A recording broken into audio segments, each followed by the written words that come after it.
Hello twelfth class, welcome back on साया Saran classes.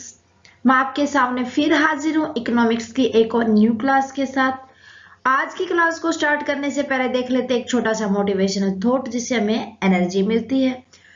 To see what is right, कि हमें पता है अगर हम ये देख सके कि क्या सही है, एंड नॉट डू इट, लेकिन फिर भी हम उसको करते नहीं। क्यों? It is a lack of courage, क्योंकि हमारे अंदर ना साहस की कमी होती है। हमें ये पता होता है ये चीज हमारे लिए फायदेमंद है, सही है, फिर भी हम उसको नहीं कर पाते। क्यों? हमारा साहस नहीं होता उसको करने में। हमें ऐसा कभी नहीं करना चाहिए। हमें जो चीज अच्छी लगे, सही लगे, उसको डेफिनेटली करना चाहिए। करने का साहस हमारे अंदर होना चाहिए। इसी के साथ देखते हैं आज की class. Twelfth class, last class के अंदर हम डिस्कस कर रहे थे इकोनॉमिक्स मींस माइक्रो इकोनॉमिक्स के चैप्टर नंबर सेकंड का थ्योरी ऑफ कंज्यूमर बिहेवियर, कि जब कोई भी कंज्यूमर किसी चीज को खरीदने के लिए जाता है तो किस तरीके से बिहेव करता है according to price of goods and income of a customer. ये सब हम डिस्कस कर चुके हैं। लास्ट क्लास के अंदर हमने पढ़ा था कंज्यूमर बजट क्या होता है और बजट सेट क्या होता है। उसी के बेस पर आज हम डिस्कस करने जा रहे हैं बजट लाइन क्या होती है। थोड़ा सा रिलेटेड है, कोरिलेट है प्रीवियस क्लास के साथ। अगर आपने अभी तक प्रीवियस क्लास को नहीं देखा है तो प्लीज प्लेलिस्ट में जाके फटाफट से देख ले, ताकि बजट लाइन भी आपको अच्छे से समझ आ सके। स्टूडेंट, आपने पढ़ा था कि जो कंज्यूमर बजट होता है a bundle of all goods that cost the same as consumer income, जिसकी कॉस्ट कंज्यूमर की इनकम के अकॉर्डिंग ही हो। अब वो सारी की सारी चीजें जो प्रेजेंट की जाती है ग्राफिकली जिस लाइन के द्वारा, उसको बजट लाइन कहा जाता है। ये आपको याद रखना है खाली। The budget line is a graphical representation of all the bundle that cost the same as the consumer income, जो किसके इक्वल हो? कंज्यूमर की जितनी इनकम है उसके इक्वल हो।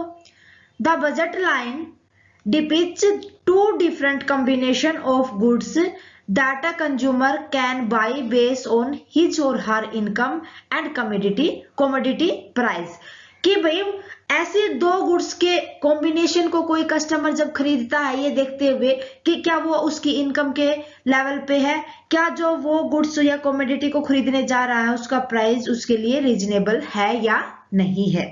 ये सब सोचकर जब वो किसी गुड्स को खरीदता है, और जितनी एक गुड्स को खरीदता है और जितना उसके ऊपर दूसरी गुड्स को खरीदता है, उन दोनों का कॉम्बिनेशन जितना खरीदता है, वो बजट लाइन के द्वारा रिप्रेजेंट किया जाता है। हमने पढ़ा था प्रीवियस क्लास में कि किसी भी कस्टमर का सेटिस्फेक्शन होता है उसकी इनकम के अकॉर्डिंग जब price of X commodity into में quantity of X commodity plus में price of Y commodity into में क्वांटिटी ऑफ वाई कॉमोडिटी, इतने प्राइस पर कितनी कॉमोडिटी खरीदता है इस फर्स्ट गुड की, सेकंड गुड्स की इतने प्राइस पर कितनी क्वांटिटी खरीदता है, इन दोनों का ऐड करके इक्वल हो जाएगा कि कंज्यूमर की इनकम के अकॉर्डिंग, वो अपनी इनकम के अकॉर्डिंग खरीदेगा ना। तो ये सब हमें देखना है। अब एक ग्राफ देखते हैं कि जब हमारे पास कि अगर किसी कस्टमर ने बी गुड तो बी कह रही हूं गुड एक्स तो खरीदी है इतना, और गुड X2 खरीदी है यहां पर। भाई देखो इतनी क्वांटिटी इतने प्राइस पर इतनी क्वांटिटी तो देखी जा रही है ना। अब जो ये लाइन इनको मिलाएगी ये कहलाएगी बजट लाइन। ये है हमारे पास बजट लाइन, ठीक है। अब हमें एक चीज याद रखनी है, ये बजट सेट है जो हमने प्रीवियस क्लास के अंदर पढ़ा था, ओके, कि जो ये बजट सेट है ना, जो बजट जितना सेट किया गया है ये बजट सेट है, ये एक कस्टमर के लिए अफोर्डेबल होता है उसकी इनकम के अकॉर्डिंग। वो इतनी तो गुड्स को खरीद सकता है इतने कॉम्बिनेशन को, और जो इस लाइन के आउटसाइड होता है, बाहर की साइड्स होता है, ये अनअटेनेबल मींस इतनी वो गुड्स को यहाँ पर इस लेवल पे नहीं खरीद सकता, वो उसकी इनकम से बाहर है। ये आपको याद रखना है कि जो बजट लाइन है वो सेट करके चलती है कि कितने गुड्स को कॉम्बिनेशन को वो खरीदता है और कितने को नहीं खरीदता है।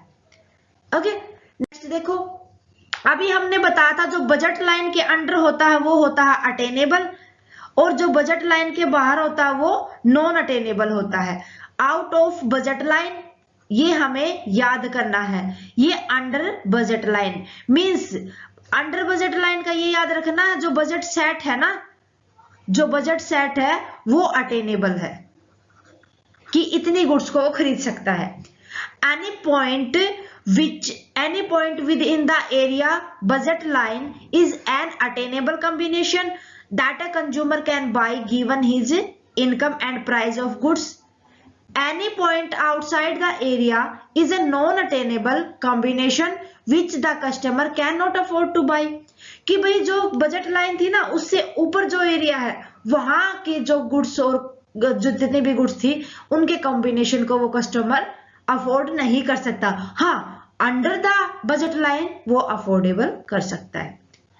बजट कंसंट्रेट की अगर हम बात करें तो बजट लाइन ही तो क्या होता है, हमारा बजट कंसंट्रेट होता है कि in budget concentrate include all the different combination of goods or product that a person can afford based on the cost of goods and consumer income।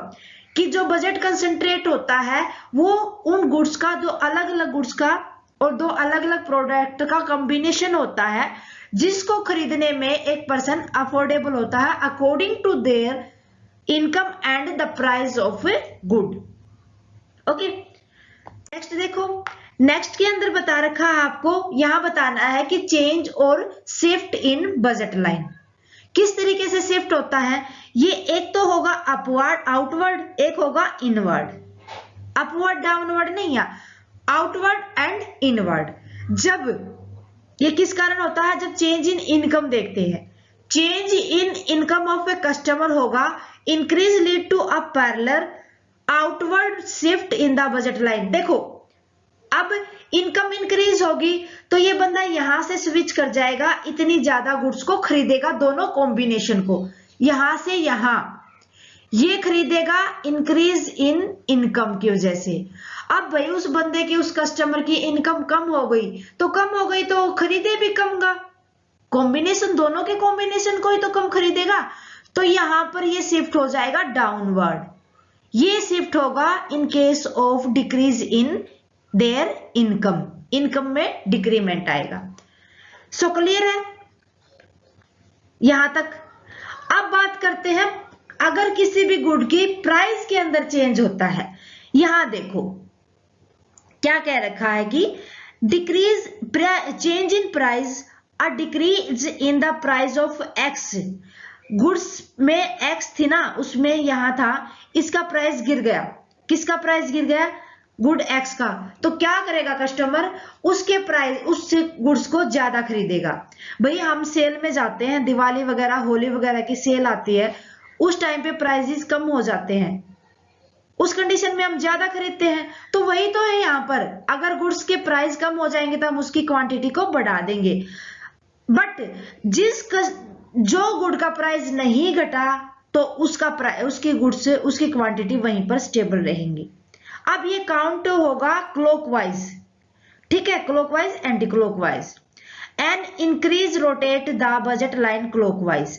अब इंक्रीमेंट भी किसी तरीके से होगा, वो रोटेट होगा, अब वो नीचे की साइड आ जाएगा। पहले आगे बढ़ा था, अब वो नीचे की साइड आ जाएगा। ये था चेंज और shift in budget line. Clear है? नेक्स्ट देखते हैं स्लोप ऑफ बजट लाइन। हमेशा याद रखना, ये है हमारे पास इतनी तो क्वांटिटी खरीदी है हमने गुड सेकंड की, ये खरीदी है गुड 1 की। प्राइस ऑफ देख लिया आपने, अगर इसका प्राइस कम हुआ है तो हमने इसकी क्वांटिटी को बढ़ा दिया, प्राइस कम हुआ तो क्वांटिटी को घटा देंगे। और बजट लाइन ये भी तो सेट करती है ना कि इसकी कितनी क्वांटिटी खरीदी है।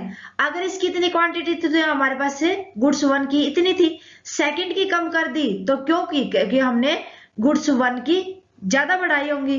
तो डाउनवर्ड आता है बजट लाइन का स्लोप, हमेशा किस वे में आता है?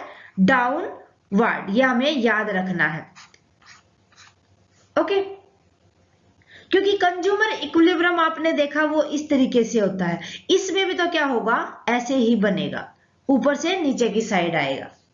ओके, सो ये था slope of budget line. Hope आपको अच्छे से समझ आ गया होगा। एक दो लाइन अगर आप अपनी तरफ से लिखना चाहे तो इसके अंदर आप बना के लिख सकते हो, प्रॉपरली आपसे स्लोप ऑफ बजट लाइन पूछा जाए तो। क्लियर है? आज के लिए बस इतना ही। उम्मीद है कि आपको अच्छे से क्लियर हो गया होगा। मिलते हैं नेक्स्ट क्लास में नेक्स्ट टॉपिक के साथ।